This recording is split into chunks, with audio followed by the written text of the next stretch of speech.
بسم اللہ الرحمن الرحیم۔ السلام علیکم۔ امید ہے بچوں آپ خیر و عافیت سے ہوں گے۔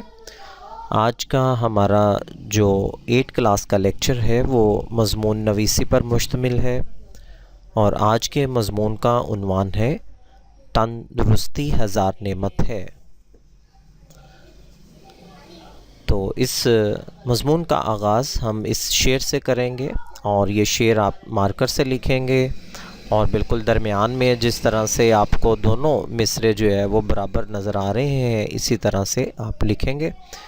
اور آغاز کرتے ہیں۔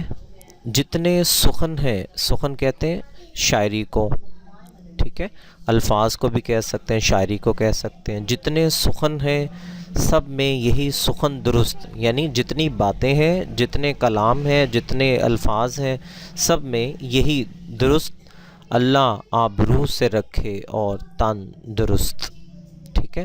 تن جسم کو کہتے ہیں، تو تن درست ہونا، جسم کا ٹھیک ہونا۔ انسانی جسم ایک مشین کی مانند ہے۔ اگر کسی مشین کا پرزہ خراب ہو جائے تو ساری مشین بیکار ہو جاتی ہے۔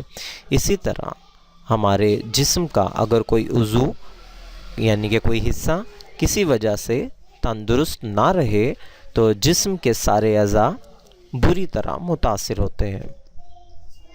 تندرستی ایک بے بہا نعمت ہے۔ خوش قسمت لوگ وہ ہیں جو اس دنیا میں تندرست رہتے ہیں۔ غریب آدمی اگر صحت مند رہے تو اس کی اچھی صحت بجائے خود ایک دولت ہے۔ دولت مند اگر تندرست نہیں تو اس کی دولت اور خوشحالی اس کے لیے بیکار۔ چنانچہ پتہ چلا کہ تندرستی مال و دولت سے بھی افضل ہے۔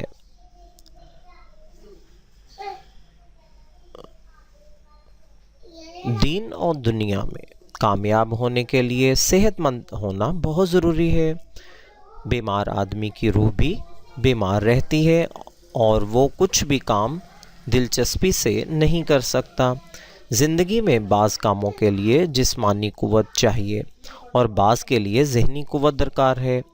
بیمار آدمی ان دونوں سے محروم رہتا ہے، تو تجربہ شاہد ہے، یعنی کہ گواہ ہے کہ بعض ذہین طلباء بیمار ہونے کی وجہ سے اچھی طرح محنت نہیں کر سکتے اور ناکام رہتے ہیں، مگر کچھ طلباء زیادہ ذہین نہ ہونے پر بھی اچھی صحت کے مالک ہوتے ہیں تو کامیاب ہو جاتے ہیں۔ بیمار آدمی نہ تو اپنی زندگی ہی بنا سکتا ہے اور نہ ہی بنی نوع انسان کی بہتری کے لیے کوئی کام کر سکتا ہے۔ جن لوگوں نے اس دنیا میں بڑے بڑے کام کیے وہ ذہین ہونے کے ساتھ تندرست اور توانا بھی تھے۔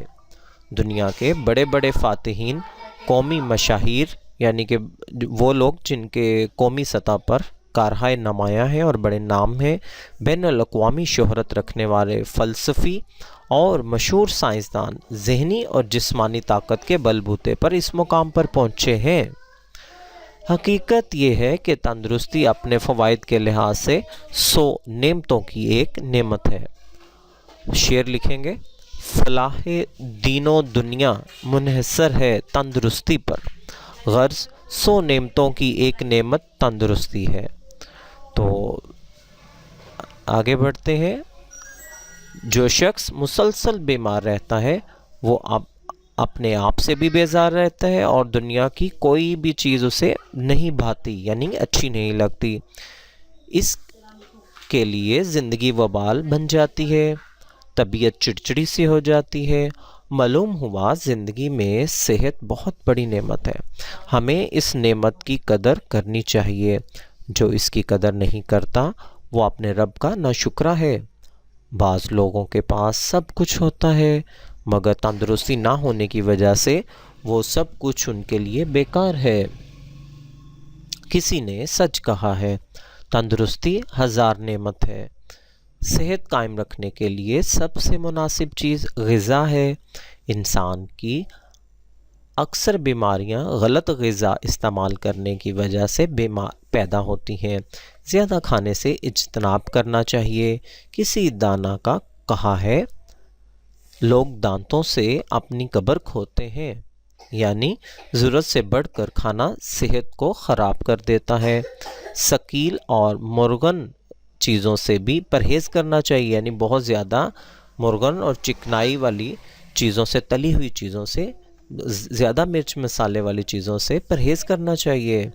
اسی لیے بچوں آپ لوگوں کو اکثر کہا جاتا ہے کہ اپنے لنچ باکس جو ہے وہ گھر سے لے کر آئیں اور کوشش کریں کہ پھلوں اور سبزیوں کا استعمال زیادہ کریں۔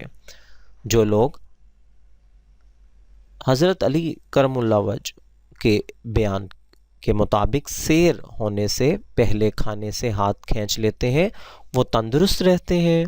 اپنے معاملات میں خدا پر بھروسہ کرنے سے اور خوش رہنے سے صحت اچھی ہوتی ہے۔ اس کے علاوہ حفظان صحت کے اصولوں پر سختی سے عمل پیرا ہونا چاہیے، ضروری ہے۔ دانتوں کی صفائی، صبح کی سیر اور ورزش بھی صحت کے اصولوں پر میں شامل ہے۔ تو امید ہے کہ آپ یہ سارے کام کرتے ہوں گے۔ اگر انسان ان اصولوں پر عمل کرے اور محنت و مشقت کو اصول بنائے تو وہ زندگی بھر تندرست رہ سکتا ہے۔ تو آپ میں سے مجھے بچے بتائیں گے کہ کن کن بچوں نے آج دانت صاف کیے، صبح کی سیر کی اور ورزش بھی کی۔ شاباش، مجھے کمنٹس باکس میں بتائیے گا۔ انشاءاللہ آپ سے پھر اگلے لیکچر میں ملاقات ہوگی، اور آپ نے اس مضمون کو اچھی طرح سے یاد بھی کرنا ہے اور خوش خط اپنے اردو کے رجسٹر پر لکھنا بھی ہے۔ تو مجھے محمد امین کو اجازت دیجیے، انشاءاللہ آپ سے اگلے لیکچر میں پھر ملاقات ہوگی۔ تب تک کے لیے اللہ حافظ۔